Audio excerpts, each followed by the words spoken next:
Okay, we're from Pathway Church in Johnston, Iowa, a suburb of Des Moines. We go to Zimbabwe once a year. Take a team there. It's a different team every year. There's a lot of logistics involved, a lot of planning, a lot of thought, a lot of prayer. So many things go into this. And some of the other videos, shorter videos, have talked about some of those pieces. What I'm going to talk about right now in this video are the monthly meetings that we do. I was part of a team once. I was not the leader of this team. There were no meetings.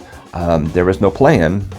They just said, yeah, come. And I guess when we get to Africa, we'll figure it out. It was an African thing like we're doing.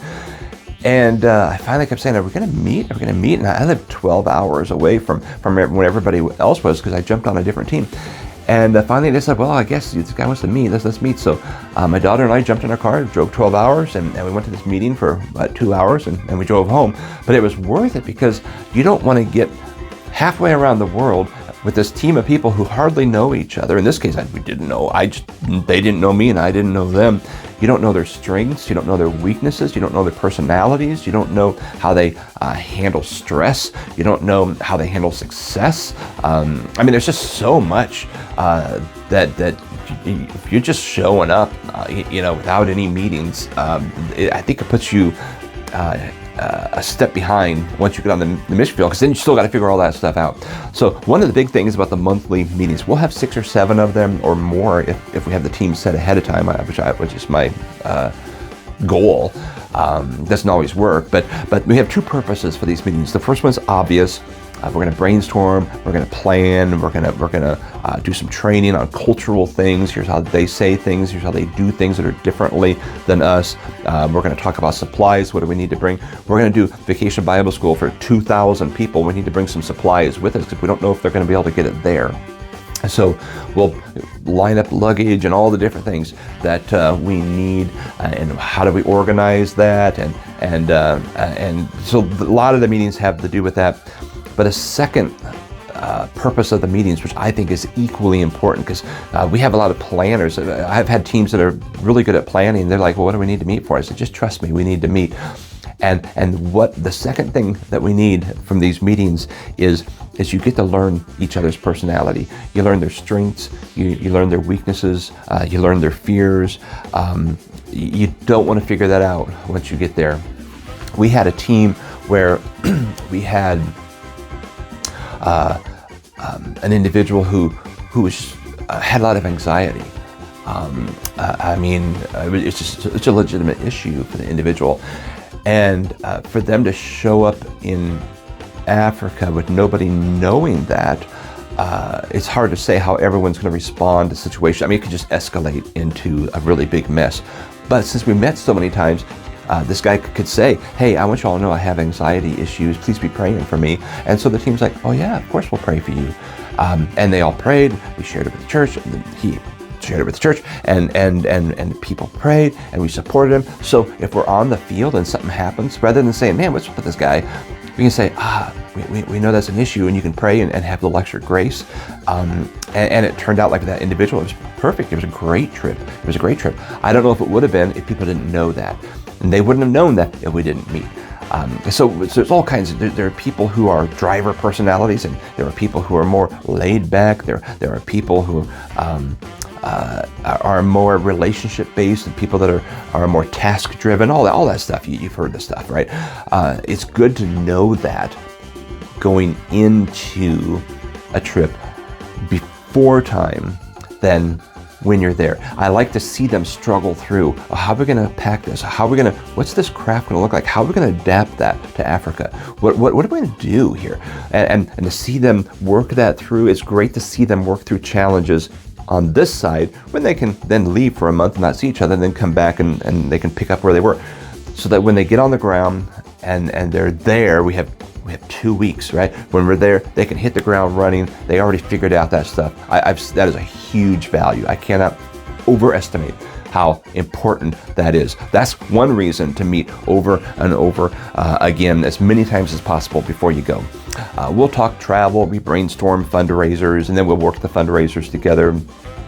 which often comes up with difficulties and challenges, which is good for them to work through. We'll cast vision, we'll tweak the plans, we give updates on the country and people. Sometimes like where we go, there might be unrest, and we're like, well, we're holding off to see if maybe this trip can't happen because there's riots, or there's the government is cracking down and changing the dollar. I mean, all kinds of things go wrong. We also use this time you have to really, they got to hear this multiple times and they still don't get it. Like the culture we go to is much more relaxed than ours. We'll come up with a plan. We're going to do 1, 2, 3, 4, and 5. Okay, and everybody's like, okay, that's it, because that's what it is. That's the plan. You got your type A personalities and your driven people. Like, okay, this is the plan. This is what we're going to do. Then you show up, and they're like, well, let's do number 3. That's what we really need right now. And it's all, I'll tell people, we're going to plan. We're going to plan like every moment counts, but we're also going to get there and do whatever. We overplan. We need 5 lessons, plan 8, so that we're prepared if all of a sudden we need to throw in another lesson. We think we're going to do VBS this day. Be okay doing it the next day. Or be okay them saying, you know what, we're not doing VBS. We're going to suddenly walk through the streets and tell people about Jesus. That happened on our last trip. The VBS happened, but the revival part didn't. They took one section of the revival session and said, hey, let's cancel this and let's just go into the streets. And we did, and it was really cool. But I was like, no, wait, you can't do that because I've got these 2 sermons and we're going to preach these. It would have been just awkward. So we'll plan, we'll overplan. I came with all kinds of sermons to preach so that I could each day determine, okay, God, what do you want? What do you want for this? What's the setting? I could read the crowd, have conversations, know what's going on. So you plan, but be flexible once you get there. Also, in some of the cultures you'll go to, you need to kind of un-Americanize people.